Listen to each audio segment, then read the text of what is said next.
भारत को जलवायु प्रदेशों में विभाजित कीजिए और प्रत्येक की विशेषताओं का वर्णन कीजिए।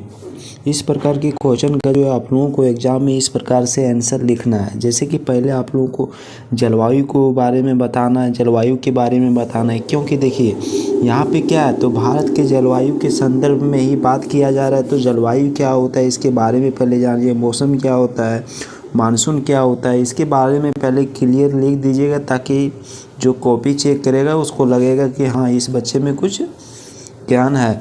ठीक है, तो पहले आप लोगों को क्या लिखना है इसके जलवायु के बारे में। तो जलवायु किसे कहा जाता है, देखिए अगर आप मौसम जान जाएंगे तो जलवायु जान जाएंगे, जलवायु जान जाएंगे तो मौसम जान जाएंगे। तो इसमें रटने वाली कोई बात नहीं है, आप बहुत अच्छे तरीके से समझ सकते हैं। ठीक है, देखिए जलवायु मौसम का ही व्यापक रूप माना जाता है, अर्थात जब कभी 30 वर्ष की औसत समय तक मौसम का अध्ययन किया जाता है तो उसे ही जलवायु कहा जाता है।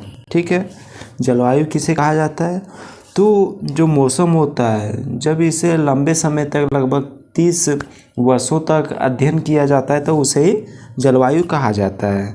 संपूर्ण भारत का जलवायु की दृष्टि से उष्णकटिबंधीय मानसून जलवायु वाला देश माना जाता है। जैसे कि अगर संपूर्ण, जैसे भारत में अलग अलग क्षेत्रों को कोपेन महोदय ने बांट करके और जलवायु के बारे में बताया था, लेकिन अगर संपूर्ण भारत के बारे में बात करें तो यहाँ पर किस प्रकार की जलवायु पाया जाता है, तो उष्णकटिबंधीय मानसूनी जलवायु पाया जाता है। ठीक है, उस मौसम किसे कहते हैं उसके बारे में देखिए आप।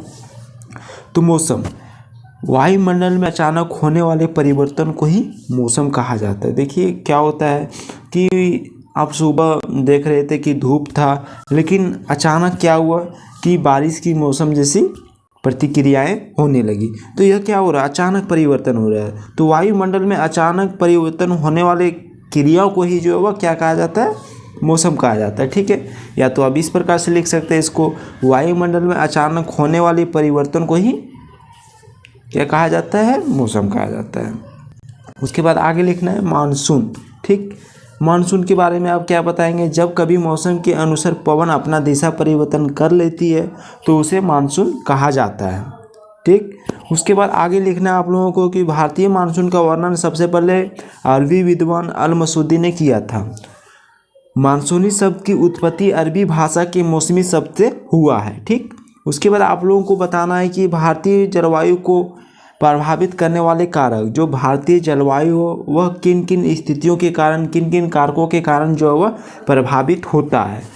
तो आप लोगों को इसके बारे में 6 से 7 टॉपिक जो है याद रखना है और उसको अच्छे से विस्तार कर देना, उसके डिफाइन कर देना है। तो पहले आप लोगों को क्या लिखना है, पहला जो है वह भारत की स्थिति व अक्षांशीय विस्तार, मतलब कि भारत जो है वह कहाँ पर स्थित है, कहाँ तक विस्तार है और उनका प्रभाव क्या पड़ रहा है। जैसे आप लोगों को पता होगा कि जो भारत है वह कर्क रेखा पर स्थित है, कर्क रेखा के माध्यम में जो है वह स्थित है, जिसके कारण जब वहाँ पर सूर्य की प्रकाश अधिक प्राप्त होती है तो यहाँ पर गर्मियाँ अधिक होती है। ठीक, इसके बारे में आगे आप लोगों को और अच्छे से बताएंगे, देख लीजिए पहले इसको। उसके बाद दूसरा में क्या लिखना है, समुद्र से दूरी। उसके बाद उत्तरी पर्वत श्रृंखला, जैसे उत्तर में क्या है, हिमालय है, वही तो उत्तरी जो है वह जलवायु को निर्धारण करने में एक महत्वपूर्ण भूमिका निभाती है। ठीक, उसके बाद आगे चौथा में निकला भू आकृति। जैसे कि यहाँ भारत में जो अलग अलग प्रकार की आकृतियाँ पाई जाती है, जैसे पर्वत हो गया, पठार हो गया, मैदान हो गया, ये सभी अलग अलग प्रकार की डिफरेंट प्रकार की पाई जाती है यहाँ आकृतियाँ। ठीक है, उसके बाद आप लोग को लिखना है मानसूनी हवाएं।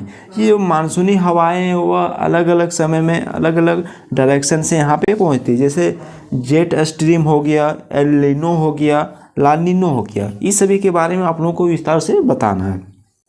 देखिए पहले आप बात करते हैं स्थिति एवं अक्षांशीय विस्तार के बारे में। उत्तरी गोलार्ध में स्थित है, जो कि कर्क रेखा भारत के लगभग मध्य से होकर गुजरती है, अर्थात यहाँ का तापमान उच्च होती है, जो कि यह अवस्थी भारत को जो है उष्णकटिबंधीय जलवायु वाला क्षेत्र बनाता है। मतलब कि यहाँ पर जब अधिक ताप प्राप्त होता है तो यहाँ इस स्थिति में ही जो है वह यहाँ पे क्या होता है, उष्णकटिबंधीय जलवायु प्रदेश के रूप में इसे जाना जाता है। ठीक है, उसके बाद आगे आप लोगों को लिखना है समुद्र से दूरी।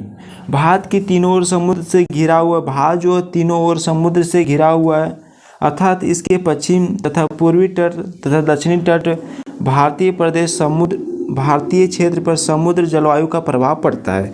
जैसे आप लोगों को पता होगा कि जो भारत है तब वह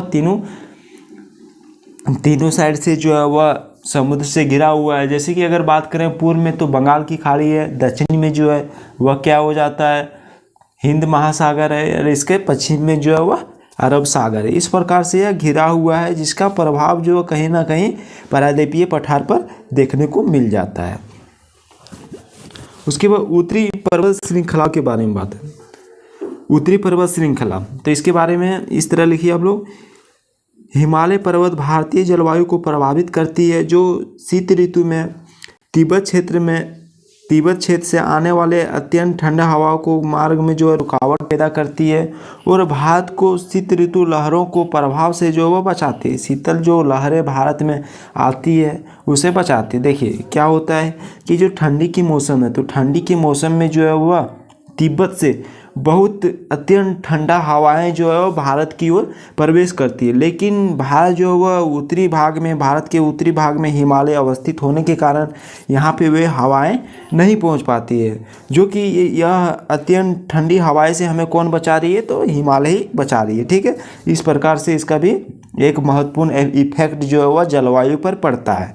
उसके बाद आगे देखते हैं भू आकृति। भारत की भू आकृति संरचना, पर्वत हो गया, पठार हो गया, मैदान हो गया, रेगिस्तान हो गया, यहाँ पर जलवायु को प्रभावित करता है। ठीक है, उसके बाद आगे देखते हैं हम लोग। उसके बाद आप लोगों को मानसूनी हवाओं के बारे में लिखना है। मानसूनी हवाएं भी भारत में जलवायु को प्रभावित करती है। जैसे हवाओं में आर्द्रता की मात्रा, हवाओं की दिशा एवं गति, ठीक है, उनके द्वारा जो आर्द्रता भारत में आती है उन्हीं के कारण यहाँ पे क्या होती है, पर्याप्त वर्षा भी होती है। ठीक है, तो ये भी कहीं ना कहीं एक जलवायु को निर्धारित करने में महत्वपूर्ण भूमिका निभाती है। उसके बाद जेट स्ट्रीम के बारे में लिखना है। जेट स्ट्रीम उत्तरी क्षोभ मंडल में आमतौर पर मध्य अक्षांश में धरातल से 12 किलोमीटर ऊपर पश्चिम से पूर्व दिशा में तीव्र गति से चलने वाले एक धारा का नाम है, जिसे ही जेट स्ट्रीम कहा जाता है। ठीक है, उसके बाद आगे लिखना एल नीनो के बारे में। यह पेरू के तट पर पूर्वी प्रशांत महासागर में उत्पन्न होने वाली एक गर्म धारा है। इसके प्रभाव से भारत कम वर्षा होती है। इसके प्रभाव से क्या होता है, भारत में बहुत जो है कम वर्षा देखने को मिल जाती है। उसके लाल नीनो, एल नीनो की विपरीत संकल्पना है। मतलब यहाँ पे देखिए एल नीनो में क्या हो रहा था, ये जो है एल नीनो के विपरीत संकल्पना है। ठीक है, एल नीनो का मतलब समझ रहे हैं ना आप, कि यहाँ पर जो है वह उनके प्रभाव से वर्षा नहीं होता था, तो इनके प्रभाव से जो वह क्या होगा, तो प्रभाव होगा। एल नीनो की विपरीत संकल्पना है, जो कि इनके प्रभाव से भारत में जो पर्याप्त वर्षा होती है। उसके बाद भारत के जलवायु प्रदेश के बारे में बताना है। तो भारत एक विशाल देश है, जिसके कारण यहाँ पर विभिन्न तरह का जलवायु प्राप्त होती है। भारत की जलवायु को तापमान, वर्षा, वायु दाब, पवन की गतियाँ, दिशा के आधार पर विभिन्न प्रकार में बांटा गया है। ठीक है, कौन कौन सा, तो किसके आधार पर बांटा गया, तो वर्षा के आधार पर कि किन किन क्षेत्रों में जो है वह वर्षा अधिक होती है, वायु दाब कहाँ पर जो है वह अधिक है या कम है, पवन की जो गतियाँ होती है, यहाँ पे सही कर लीजिएगा, यहाँ पे हो गया है गलती, गतियाँ यहाँ कर लीजिएगा, गतियाँ और दिशा। ठीक है, उसके बाद इसी प्रकार से आप लोगों को डिटो उतार देना है। उसके बाद आगे देखिए कोपेन की जलवायु वर्गीकरण।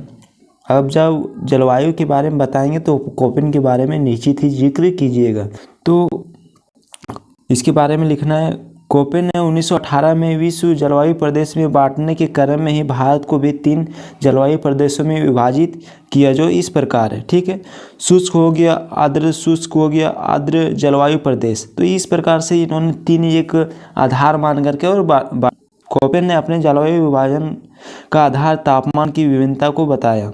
जो कोपेन ने अपने जो डिवीजन किया था जलवायु का, उसका जो आधार बताया उन्होंने वह तापमान बताया, कि तापमान की विभिन्नता के कारण ही इसका जलवायु का जो है विभाजन किए थे।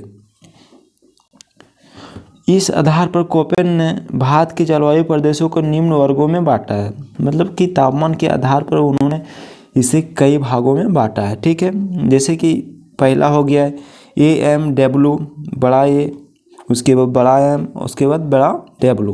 जो कि इसका मतलब हो गया अत्यंत वर्षा वाला जलवायु प्रदेश। ठीक, भारत में इस प्रकार की जलवायु तटीय भागों में जैसे महाराष्ट्र हो गया, कर्नाटक हो गया, तमिलनाडु हो गया, केरल में देखने को मिलती है। ठीक है, यहाँ शुष्क ऋतु छोटी होती है परंतु महीनी होती है। यहाँ पर जो शुष्क ऋतु है वह छोटी होती है और यहाँ पे बारिश जो है वो बहुत रेयर महीने में, मतलब कि बहुत कम कुछ ही महीने में जो है वहाँ यहाँ देखने को मिलता है। उसके बाद हम लोग देखते हैं दूसरा, उसके बाद आगे बात करते हैं AW, तो उष्ण कटिबंधीय सवाहना जलवायु प्रदेश। प्रायद्वीपीय भारत के ज़्यादातर भाग में इस तरह की जलवायु पाई जाती है। उसके बाद तीसरा में लिखा है ES, जिसका मतलब होता है शीतकालीन वर्षा वाला प्रदेश। इस जलवायु में AW प्रदेश की भी विशेषता पाई जाती है, परंतु यहाँ की शीतकालीन में वर्षा होती है, वहाँ पे वर्षा नहीं होती थी, इसमें होती है। ठीक, उसके बाद यहाँ पर देखिए आगे लिखना है आप लोगों को BS, उसके बाद छोटा h, उसके बाद बड़ा W। ठीक, इस प्रकार से लिखना है। उसके बाद इसके बारे में बताना है। तो गर्मियों के दिनों में यहाँ साधारण बारिश होती है और शीत ऋतु में बिल्कुल भी बारिश नहीं होती है। कर्नाटक के कुछ हिस्सों पर इस तरह की जलवायु मिलती है। ठीक है, देखिए यह जो डिवीज़न है वह किसने किया था? कोपेन महोदय ने किया था। तो यह याद रखिएगा, इसके बारे में आप लोगों को जो है वह कम से कम 8 प्रकार के बारे में बताना है कि किन किन क्षेत्रों में किस प्रकार से इसका डिवीज़न हुआ था, तब जा करके आप लोगों का जो है वह कॉन्सेप्ट पूरी तरह से क्लियर हो पाएगा और वो जब एग्ज़ाम में इतना आप लिखोगे तो अच्छे मार्क्स कहीं ना कहीं मिलने वाला है। उसके बाद आगे देखिए, तो आगे लिखना आप लोगों को BW, छोटा h, उसके बाद बड़ा W। इसका मतलब हो गया शुष्क मरुस्थलीय जलवायु। ठीक है, शुष्क मरुस्थलीय जलवायु हो गया। तो इस प्रदेश में जलवायु शुष्क, गर्म और मरुस्थलीय प्रकार की होती है। यहाँ बारिश की कभी कमी देखने को न मिलती है। यहाँ पर जो बारिश की काफ़ी कमी देखने को मिल जाती है। उसको आगे लिखना है आप लोगों को राजस्थान का पश्चिमी भाग इस तरह की जलवायु में आती है। तापमान उच्च रहती है और बारिश की कमी के कारण यहाँ पर वनस्पतियाँ नहीं पाई जाती है। मतलब यहाँ पर वनस्पतियाँ बिल्कुल नहीं के बराबर ही पाया जाता है, क्योंकि यहाँ पर देखें तो बारिश की जो मात्रा है वो बहुत कम है। जैसे कि राजस्थान के पश्चिम में बारिश बहुत कम होता है। क्यों होता है कि पहली पर्वत उनकी अवस्थिति होने के कारण जो मानसून है वह वहाँ पे नहीं प्रवेश कर पाता है। राजस्थान के पश्चिमी तट पर जो वह नहीं प्रवेश कर पाता है, जिसके बाद में बारिश वहाँ हो भी नहीं करता है। जहाँ पर बारिश नहीं होगा तो वहाँ पे पेड़ पौधे कैसे पनपे हुए कैसे उगेंगे, तो यही रेयर वहाँ पर केस देखने को मिल जाता है। आप लोगों को जो आगे लिखना है क्या, तो बड़ा D लिखना है, उसके बाद F, उसके बाद C। ठीक है, शीतोष्ण कटिबंधीय आर्द्र जलवायु। इस जलवायु में बारिश कभी ऋतुओं में होती है। सिक्किम, जैसे कि इस प्रकार की जो जलवायु है, जो शीतोष्ण कटिबंधीय आर्द्र जलवायु है, इस प्रकार की जलवायु आप लोगों को जो है सिक्किम, अरुणाचल प्रदेश, असम के कुछ हिस्सों में पाई जाती है। ठीक है, उसके बाद आगे आप लोगों को लिखना है 7 में CWG। ठीक है, C बड़ा, W छोटा, G छोटा। ठीक है, समशीतोष्णीय आर्द्र जलवायु। इस जलवायु प्रदेश में बारिश केवल वर्षा ऋतु में होती है। बारिश गर्मियों के कुछ महीनों तक ही सीमित रहती है। बारिश जो है वह गर्मियों के कुछ महीने तक ही देखने को मिलता है। तो इस प्रकार से आप लोगों को आंसर इसका दे देना।